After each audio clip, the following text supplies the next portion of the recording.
Here we go. It is time for game two between the Indiana Pacers and the New York Knicks from Madison Square Garden in New York. Let's talk about it. It is a Friday heading into the holiday weekend, and I hope everybody is ready to celebrate a 3-day weekend and do it safely. Not exactly perfect lake weather this weekend. Won't be bad race weather on Sunday. Hopefully, fingers crossed. But hey, it's a great sports weekend regardless. And it starts tonight with the Indiana Pacers and the New York Knicks in New York City. How do these teams respond from what happened in game number one? Of course, if we remember back on Wednesday night, the New York Knicks had a 14-point lead, looked to be cruising to a game one win. I was totally convinced, and in full disclosure, I do have to be honest with this. About 5, 6 minutes left. I sat down and did my post game recap video and was just about ready to post it. And I look up and there's a couple of minutes left, and the Pacers are like 11 down. And I'm like, it's interesting. And then Neesmith hits a three, makes it an 8-point game. And I thought, I can't post it yet. I had it all ready to post. I'd already gone just all kinds of crazy on the Indiana Pacers and how they blew the game when Jalen Brunson went to the bench, and then they allowed the Knicks to actually torch them and build that big lead. And I was ready to go off. Obi Toppin had a disastrous game, and then he ends up saving himself with some big dunks, especially in overtime. I mean, it was fully cut and recorded, ready to post, and I got I got gun shy on posting it. I started watching into the game, and the next thing I know, the Pacers are right back within one possession. And anything can happen when it gets down to one possession. They get the Knicks to only make one of two free throws. That leaves the door open. And a three that ends up being a two because Tyrese Halliburton didn't get behind the line, that hits the back rim, pops straight up in the air and drops through the hoop. That sends it to overtime. Aaron Neesmith, unbelievable down the stretch, 5 for 5 from 3-point land. He hit 8 of 9 in the game. And then in overtime, a couple of huge plays by Obi Toppin. And the Pacers end up winning game one when they basically grabbed victory right out of the grasp of defeat. And for these two teams, they've got to respond to what happened.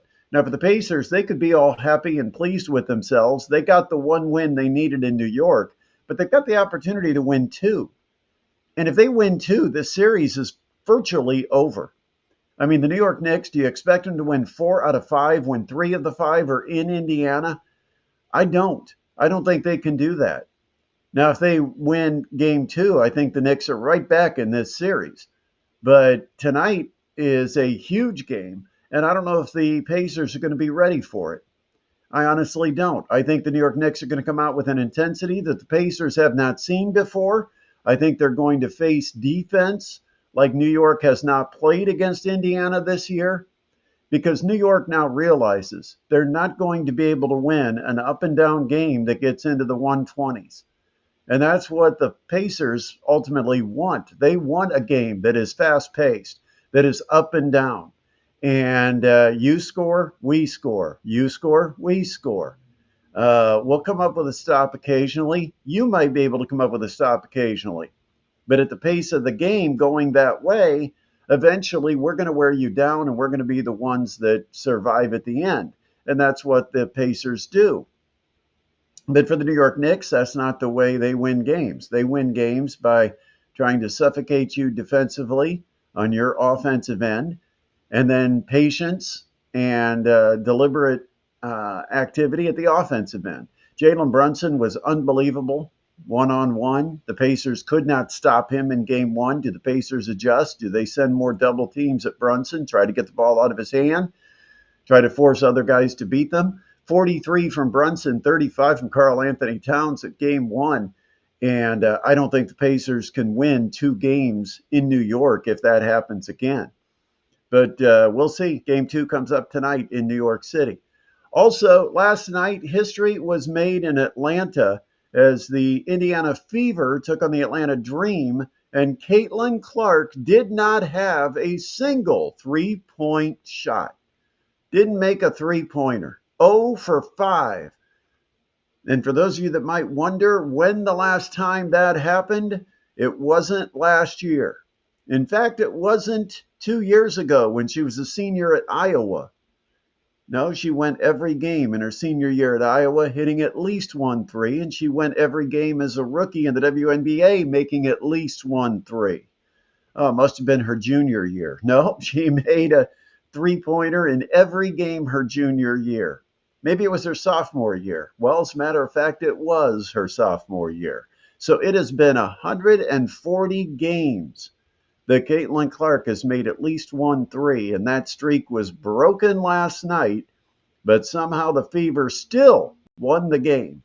Natasha Howard was fantastic, huge game for her, and that's where Indiana builds around this core of Aaliyah Boston, Kelsey Mitchell, and Caitlin Clark, and then they figure out what pieces do we need to go with them to kind of finish off our delicious dish here that we're creating in the kitchen. And Natasha Howard, one of those players that's kind of replacing Melissa Smith. And Natasha Howard was fantastic, 26 points. Who saw this coming? That you get one of the support players being really the primetime player last night. And then you got DeWanna Bonner adding to that roster. And last night it was good to see Sophie Cunningham make her Fever debut in the regular season. She played last night. Fever get the win. They come from behind late, beat the Atlanta Dream. Now the Fever with a tough one on Saturday. They take on the New York Liberty at 1 o'clock at Gainbridge Fieldhouse. That will be on Saturday, the day before the big race, which also takes place in Indianapolis Sunday. And this year it's on Fox Television. But you have to find it there. But Tom Brady will be on the race coverage. I don't know why or what he's going to add to the race coverage, but Fox, with their first 500-mile race, will have the coverage coming up this Sunday. And of course, the big news for those of you in the Indianapolis area, no blackout. I mean, it is like the first time ever that there's not been a blackout of the race to see it live in Indianapolis. I know a lot of people in central Indiana rejoicing over that. Those of us here in Fort Wayne, by the way, we've never been affected by that blackout. So we've always been able to enjoy the race live when it was broadcast live. But that comes up on Sunday afternoon. And then the Indiana Pacers, New York Knicks take over Gainbridge Fieldhouse Sunday night. It's the big doubleheader in Indianapolis with the race in the afternoon and the Pacers-Knicks at night. It's the Racers and the Pacers in a doubleheader coming up on Sunday. Also, this weekend, the Tin Caps are at home, doubleheader tonight, and they'll play a game at 6:35 tomorrow and another game at 6:35 on Sunday. It's a special Sunday start time because there are fireworks after the game. Fireworks also all 3 nights this weekend. So come out to the ballpark. Looks like beautiful weather. A little cool. Might need a hoodie. But, hey, it's dry, and that's more than what we've had in a long, long time. But anyway, hey, want to also wish a happy retirement to Kevin Donnelly.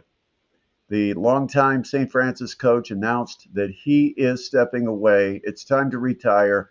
I could not be more proud of him for what he's accomplished, but also for making the decision to enjoy some years without the drain of year-round football. Yes, it is year-round. And to give time to his family. He deserves it. The 5th winningest coach in college football history.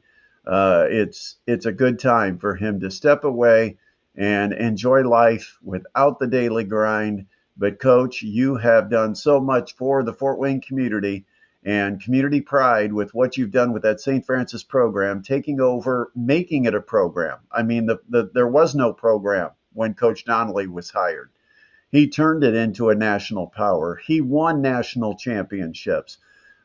Just a terrific career. And we wish you the best in your retirement, Coach D.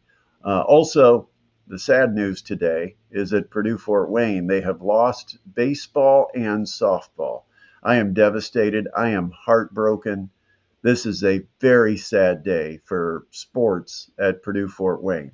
Just recently, You had the baseball team go viral with the day that Justin Osterhaus had when he had 4 home runs, including a game-winning walk-off grand slam in the bottom of the ninth inning, and he was the winning pitcher. I mean, that went viral, picked up by all the major sports organizations. And then just a week ago, we sat down and enjoyed watching the women's softball team playing in the championship of the Horizon League tournament, where they shot at going to the NCAA tournament for the first time in history. And unfortunately, they fell short. But what a great run! They beat the number 1 seed, Cleveland State, twice. And the storyline in that game was that the Mastodons had a great roster of underclassmen. Almost everybody was going to be returning next year, and that Cleveland State was playing their final games of their softball program because it had been announced that softball was being cut by the Cleveland State budget. Well, the sad fact now is that Purdue Fort Wayne joins Cleveland State in not having a softball program. I really, I can't tell you how I feel for the players, the coaches, who all of this takes place effective immediately. I just feel so much for them who have committed so much effort into trying to build a program that made the university, made the supporters, made the community proud, and they were doing that. And it's really, really a sad day, but it's the state of college athletics. This is where we're heading. This is the path we're on. NIL has changed the landscape of how money is distributed, how money affects college athletics. And unfortunately, you're probably going to see fewer and fewer sports, and only the sports that can be funded by NIL are going to be the ones that survive. Just the sad reality. And today it hit Purdue Fort Wayne, and it really hits hard. So again, wishing the best to all of the coaches and the athletes who are the ones most affected by this decision.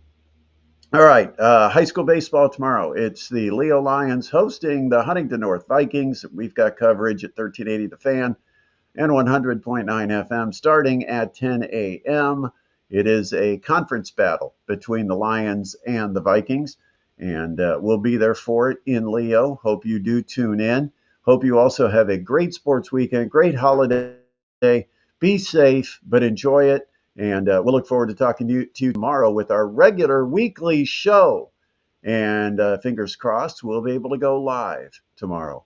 But that's all right here. Make sure you subscribe. Make sure you like. Make sure you share. We need to build this channel. That's what we're doing right now, and you can help us do that. If you're not a subscriber, click the button. It's a free, simple click that makes a lot of people behind the scenes happy. So click the button and give us a thumbs up. That'd be a really nice thing to do. And so if you want to do something nice on this holiday weekend, subscribe, like, and share the channel with your friends so they can keep up with what's happening in Fort Wayne sports. That's it. We'll talk to you tomorrow.